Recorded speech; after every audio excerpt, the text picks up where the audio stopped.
these really annoying little tabs that tell me that things are, wait a minute, it didn't start, or did it? I'm not sure if it's recording. I'm going to do a double recording. Perhaps one of them won't work. All right, here we go. I need to do this. Classwork.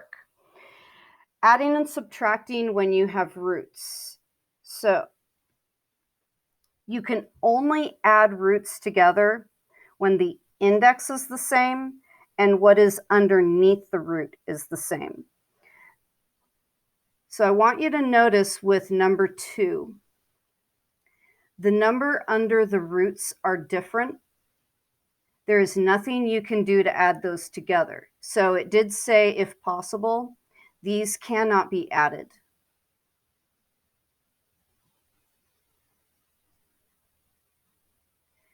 For number 3, while they both have an 11 under the root, this one is index 3. This one is an understood index of 2. Because those indexes are different, they cannot be added.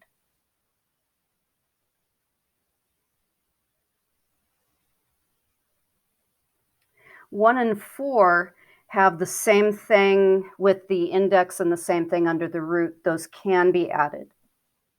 You can look at it as the distributive property of multiplication over addition subtraction, where that 5 minus 2 can have the cube root of x distributed out, factored out.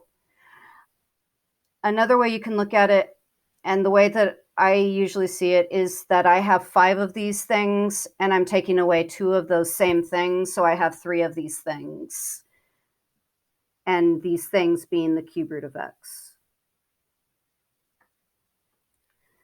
On number 4, I have 5 root 7s minus 3 root 7s, so I have 2 root 7s. You can also see it as factoring out a root 7 and then doing the arithmetic of 5 minus 3. So that's the only way that roots can be added together. Next is when there's more to do. So you've got to look at each root and figure out, does it have a perfect square factor that can be pulled out of that root? I'm going to look at 18 and I'm going to go, hey, 6 times 3. That's probably what people think. And then 6 is 3 times 2. And then you go, hey, there's the couple. And there's the loner. So I'm going to be able to take that couple out of the square root and only a 3 will come out, but the 2 is stuck under. Now it still has this times 6 right here.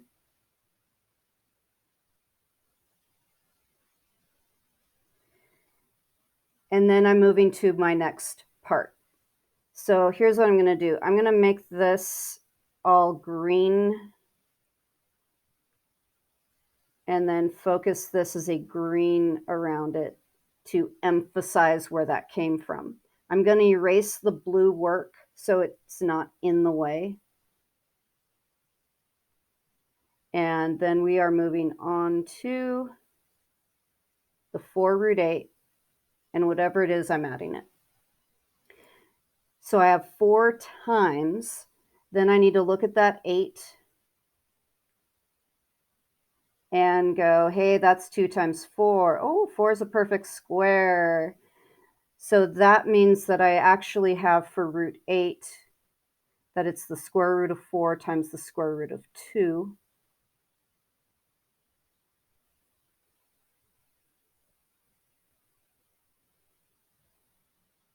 And then I'm moving over to this last piece. And I have 72. I'm going to erase what's over here on the side.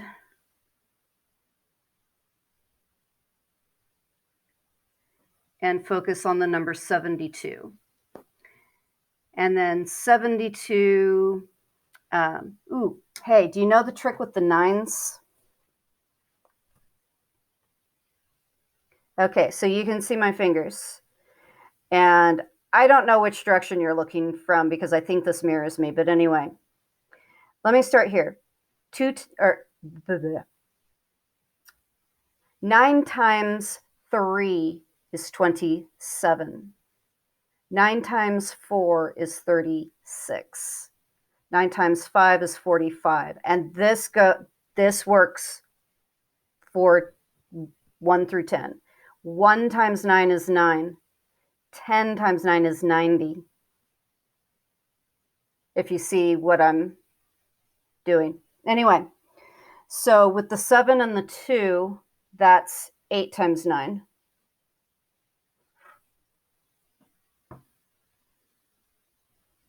Nine is a perfect square. 8 can factor more. And it has a perfect square factor.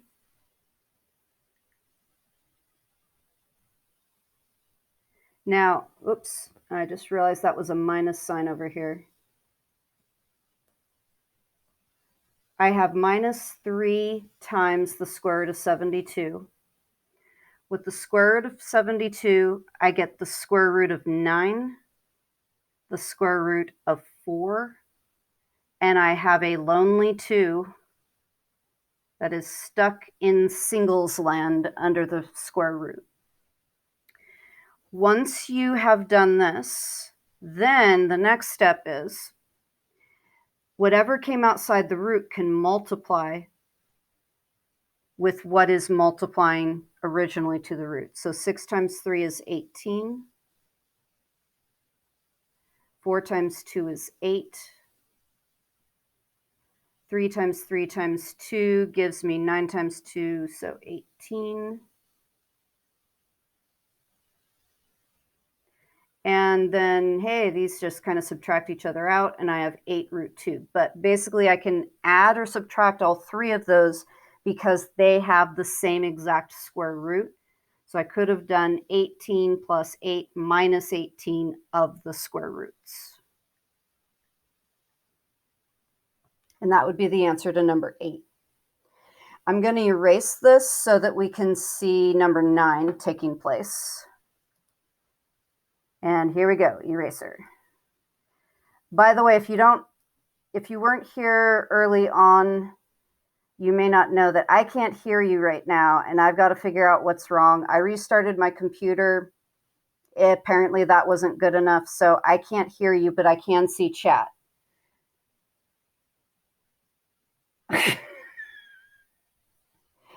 Although I need to not listen to the busiest part of chat and get distracted.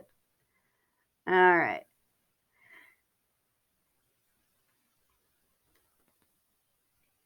Number 9. I see the cube root of 24. Cube root means, is there a factor of 24 that multiplies by itself 3 times? So I start thinking 24 is what? 12 times 2.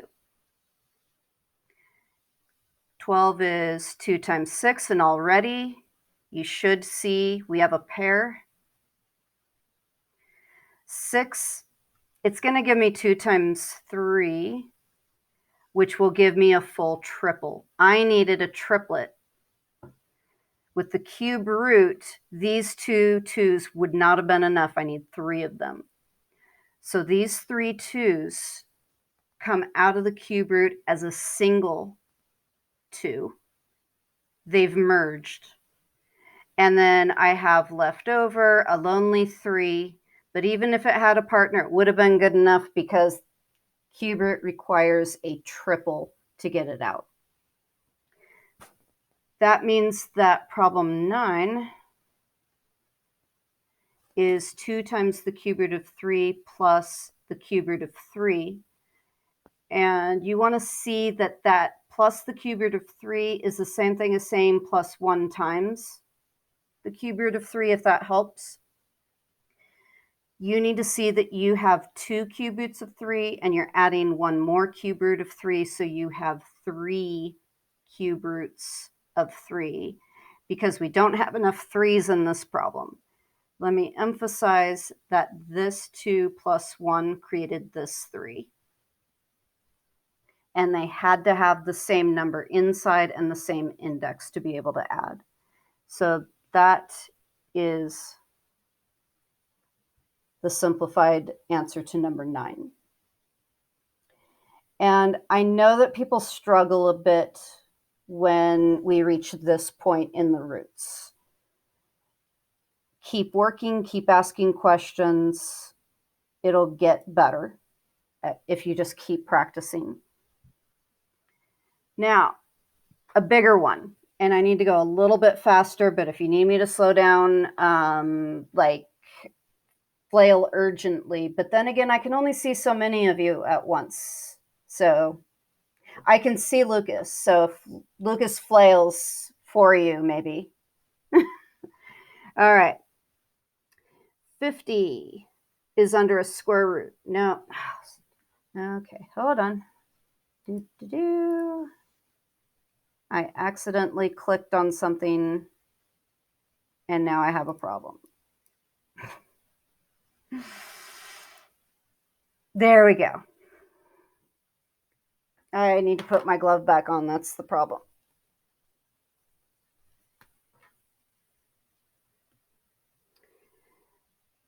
Square root of 50. It's a square root, so I'm looking for perfect squares. There we go. The square root of 50 is the square root of 25 with a 2 that is single and stuck in square root land. For the 75, 75 is 3 times 25. There's that perfect square again. So the square root of 25, and by the way, I am bringing this minus sign down right here.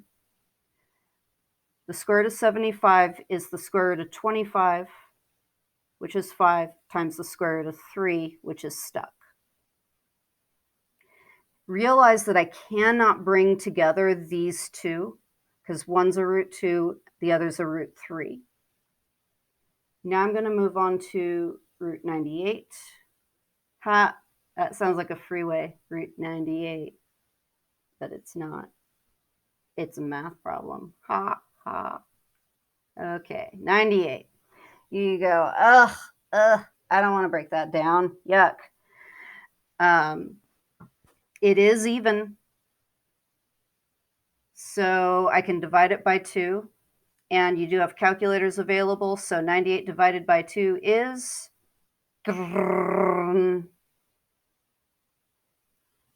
Yay, 49. And 49 is a perfect square. It is 7 squared. So that root 98, and this plus sign is coming from over there, is the square root of 49 times the square root of 2. And now I'm moving on to the root 27. I'm going to put the plus sign that was there over here. 27 is 9 times 3. 9 is a perfect square. Square root of 9 is 3. And then I have the single 3 left under the square root. I can only add together my like terms. These root 3's are like terms. So I can bring together -5 plus 3 of the root 3's. You can see this as you're factoring a root 3 out of those two terms. Or I have -5 and I add 3, so I get -2. Then we also have the root 2's.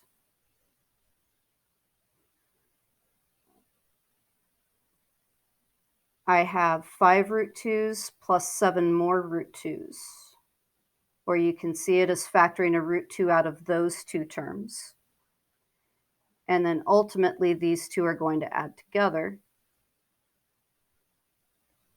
5 plus 7 is 12.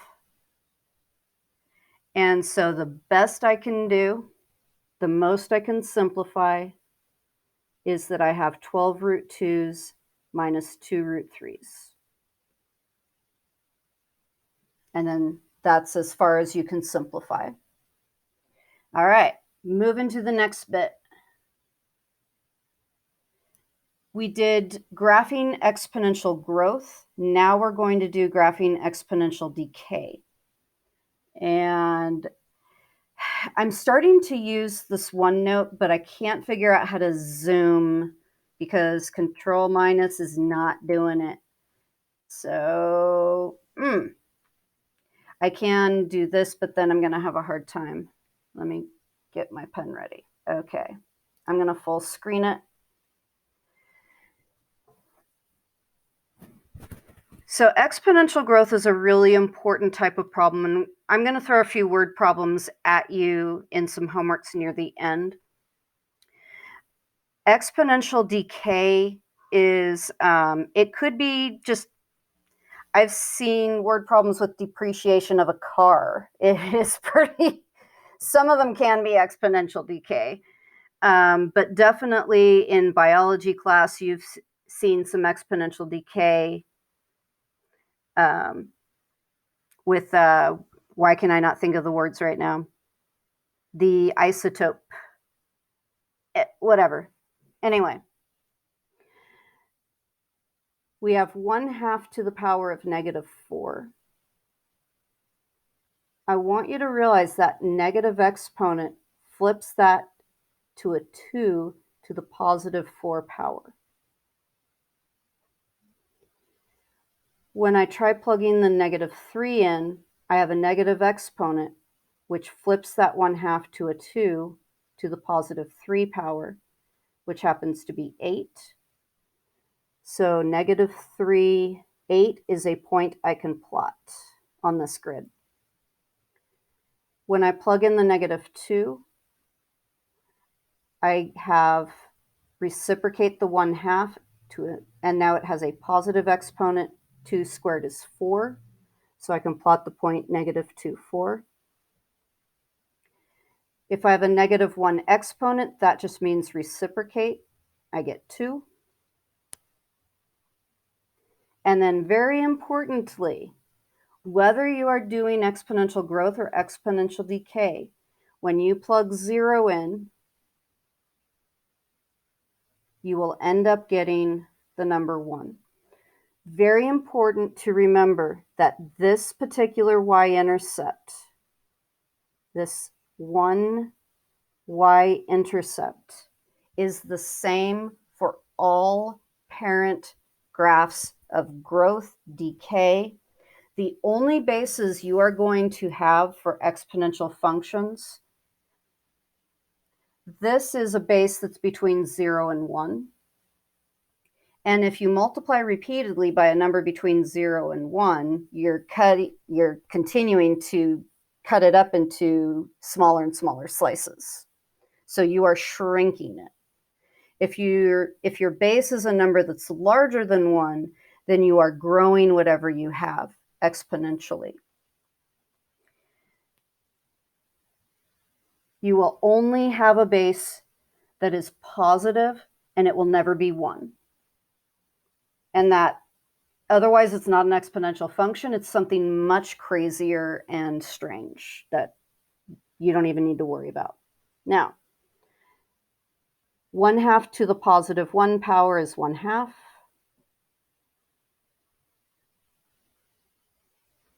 1/2 squared means I have 1 squared over 2 squared. And perhaps you see what it didn't, it was even hard to just plot that point. It didn't like it.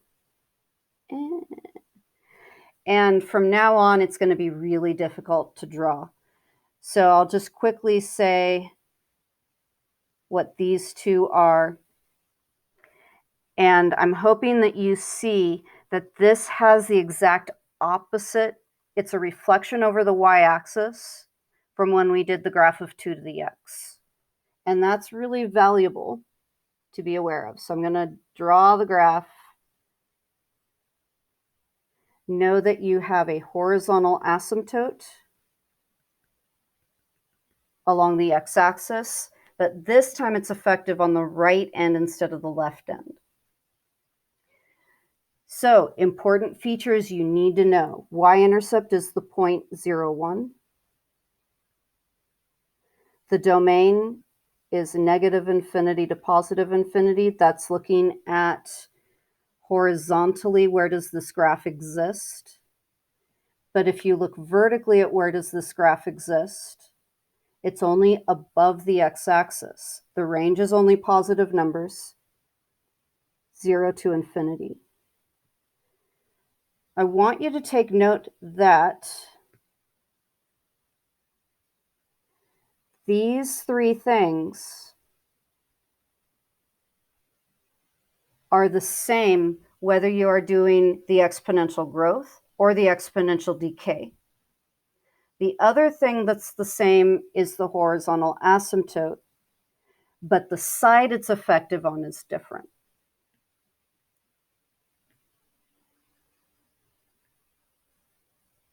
The horizontal asymptote is the line y equals 0, just like you had with exponential growth. But the only thing is, the growth as you head to positive infinity versus negative infinity swaps from what it was with exponential growth. If you look back at your graph that you have drawn, when you head to positive infinity, you are decaying toward 0. Your f of x is approaching 0. As x approaches negative infinity to the left, your graph is just heading up like crazy infinity growth. Your f of x is heading to positive infinity. So basically just realize the right end has a horizontal asymptote. I'm going to write HA for horizontal asymptote. The left end just goes up, crazy up. Okay. Then I want to point out a generic exponential parent graph for decay. And I just realized that still says growth. I never changed that word to decay. Oopsies. So maybe I'll get that fixed one of these times. When I plug 0 into x, no matter what the base is, as long as it's between 0 and 1, I'm getting 1. So very important, this is a generic point for every single one of these functions. With the growth, with the exponential growth, I told you that if you plug 1 into the function, you will get the base itself. That is still the case here. But if my base is 1/2, then I'm trying to plot the point 1, 1/2, which would be here. If my base is between 0 and 1, then I've got to plot some fractional number when x is equal to 1. When x is negative 1, though, that reciprocates. B to the negative 1 means 1 over b. And if you are dealing with 1/2, its reciprocal is 2, and you may find that that's actually an easier point to plot. What I want to give you here are options. When you graph your exponential decay models, always, always, always have that y-intercept. In fact, it doesn't matter if it's growth or decay, that point gets plotted every time. For the decay models, I want you to have the option of being able to just always plot the point 1 and then the base, whatever the base is. But a lot of you are going to find that I'm only going to give you bases that are 1/2, 1/3, 1/4, 1/5. You may find it easier to plot the point -1 and then the denominator that the base has. But you'll see as you go through homework examples. And then this is just pretty quick. It's the same as before, so I think it's going to be easier if I just go straight to the answers on that. And that's this one right here. Yep. And here I wrote in words what is going on. In the in-class notes, I just wrote a quick f of x approaches something. They're both meaning the same thing. You can take whichever version you like. I just want you to understand what is happening with the growth.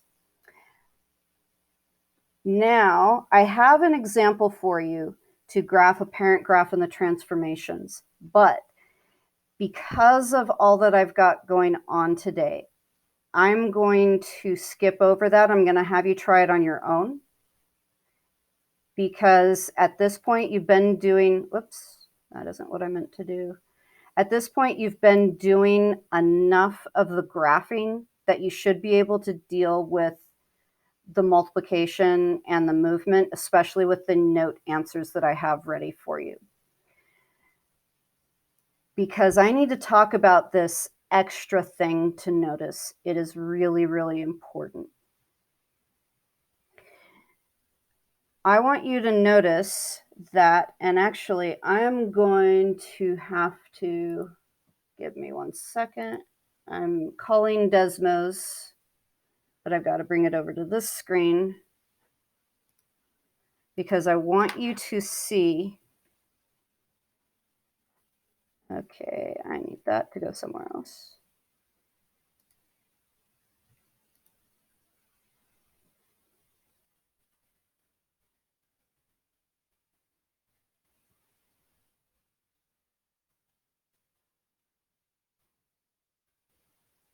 I want you to see these graphs together.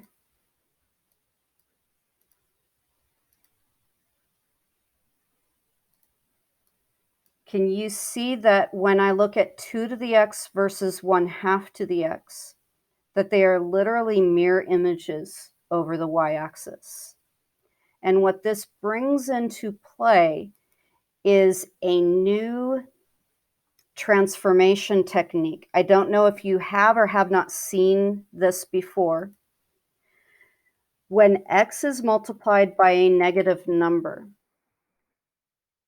when x is multiplied by a negative number, it causes a, shall we say, horizontal flip over the y-axis.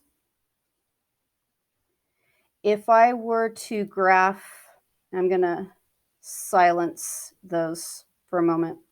If I were to look at the graph of negative times 2 to the x, that's multiplying by a negative to the y value. If I multiply the negative outside the function, that causes a reflection that is basically a vertical reflection over the x-axis. But if the negative is multiplying to the x inside of the function, it produces, instead of a vertical flip, a horizontal flip. What I have for you in the notes, I'm going to go over to the answers to show you what I've got. You can, on your own time, look at the answers and write this down. I want to come over here to these. As far as the reflection you are used to doing with the negative multiplied outside the function, that causes the parent graph to flip over the x-axis like a gymnast rotating around a high bar. Because sometimes if we can get a picture in our head, it helps with what's going on. And since so many of you muted your cameras, does that mean that you went somewhere? I hope not. Okay, okay, all right. I understand not necessarily wanting your face on video, because I've got to say, if I were younger, I would be more concerned. But being middle-aged, I've stopped worrying about how do I look today. So Negative x, when the negative is multiplied inside the x, I see it more as a ballerina spinning, and you can see like the y-axis is the axis of rotation for that spin, whereas when it's the old one that you're used to, the x-axis is the axis of rotation for that. And so what I have for you in the classwork is to try these three. Now, had we been given an hour and a half of class time, I would give you time to try these out. I'd look around, make sure you're trying them. But yeah, we've got screen, so no. Root x is the only graph that you're so far familiar with that you can really see the difference between these two. And sadly, I'm just going to have to show you the answers, but hopefully you will learn a bit as you look at them.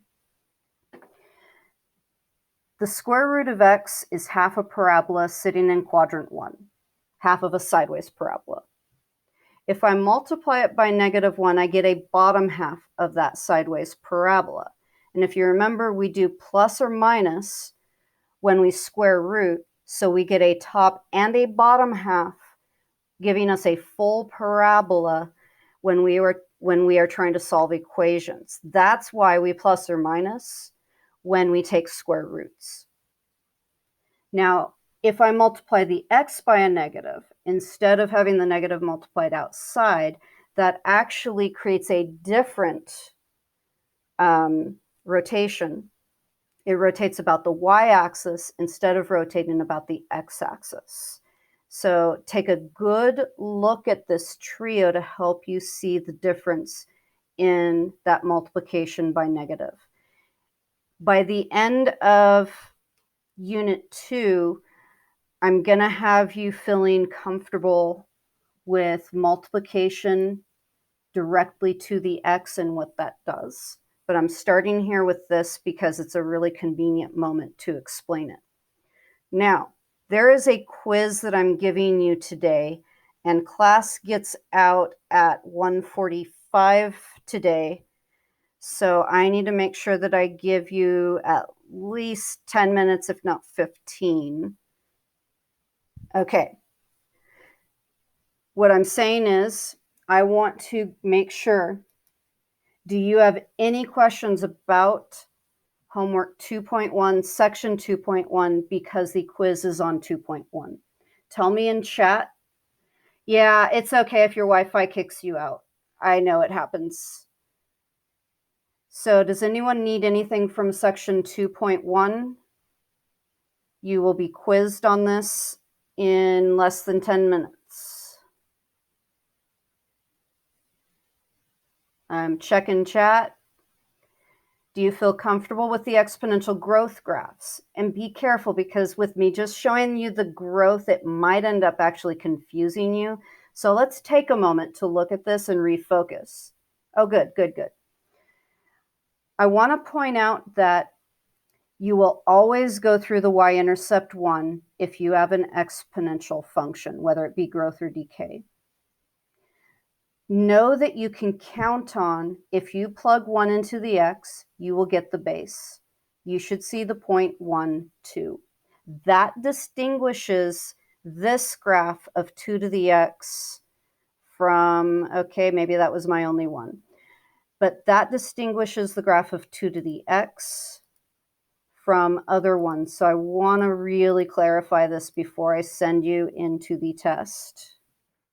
I'm just going to throw a couple of these on. So here's 2 to the x versus 3 to the x. I guess I'm going to have to tell it that I would like it to show you by the number 1. Okay. Can you see the difference between the two? Let me get those functions put out there again.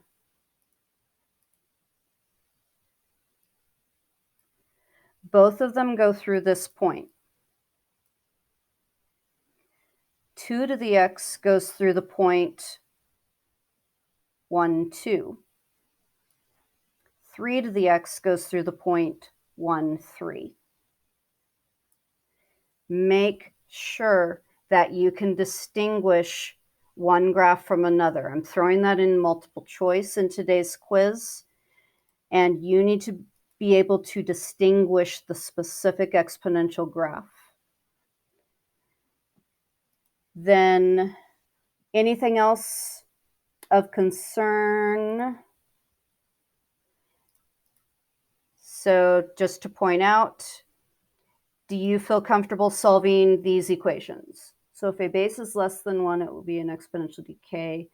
If the base, the base will never, actually, let me be careful. The exponential graphs themselves will only be positive numbers, and they will never be the number 1. If the base is bigger than 1, it will be growth. If the base is between 0 and 1, it will be decay. If I asked you to graph 1 to the x, you would laugh at me because it would be a flat line, and it's not an exponential graph. But any other positive number base is used. Now, the negative sign issue. And let me bring those guys back. Okay, why does undo have to be that slow and do that much annoyance? There. Okay. This negative right here, that negative sign does not have the exponent x. In fact, let me overemphasize. Whoop. Push the wrong button. Only the 2 is the base. That negative is actually a multiplication by -1. I want you to see that while I did all those changes, the graph did not change at all. It was the same graph. When you see -2 to the x, it is actually -1 times the exponential function 2 to the x power. Is there a good mnemonic?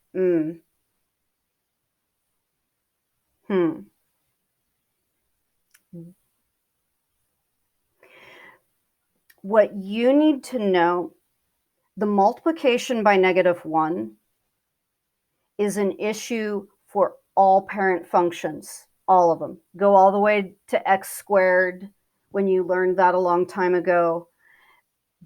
Yeah. The negative multiples are not an issue of the exponential graph. We see what they do to the exponential graph, but the negative multiples are a universal thing that happens to all of our exponential and polynomial and all sorts of functions down the line. What you need to know for today's quiz is exponential growth. Can you tell the difference between 2 to the x, 3 to the x? I'm not giving you any multiplication by -1 on the quiz. Okay. Then any other questions? It is 1:28. We've got 17 minutes left in class. So let me just make sure you understand. I'm going to give you a question where you have the bases being different numbers.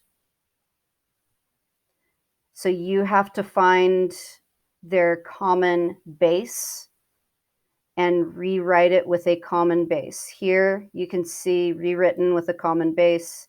Here you can see rewritten with a common base. Once you get the common bases, then set the exponents equal. By the way, that point on the quiz is going to be worth 2 points, not 1. And I have a place for you to show your work, because you might do a lot of correct work and make an arithmetic mistake. So I made it 2 points. If you show your work, then I'm able to see where your mistake was if you don't type the right thing. Now, I have to say, though, I know there's a very big equity issue with those who have a stylus and those who have not a stylus. I wrote about that in my Google Classroom. I hope you guys read that. Did you see that? And I do need to get on with the quiz, so I can't spend too much time on this, but I just want to throw it out there that I'm going to have another day where I talk to you about how we're going to work with testing, because I have got to be able to grade them faster than I'm grading them right now. I'm almost done, but pulling hair out with the different ways I have to deal with the different issues. We'll talk about it another time.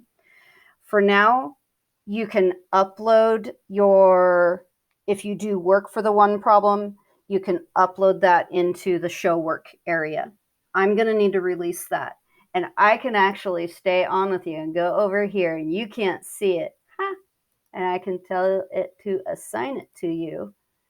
Assign. All right. So, link. I'm going to post a link. I asked for the link, not go to the link. Oh, I have to copy.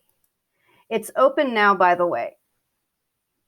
So I'm going to put into chat what I believe is the correct link to the actual exam.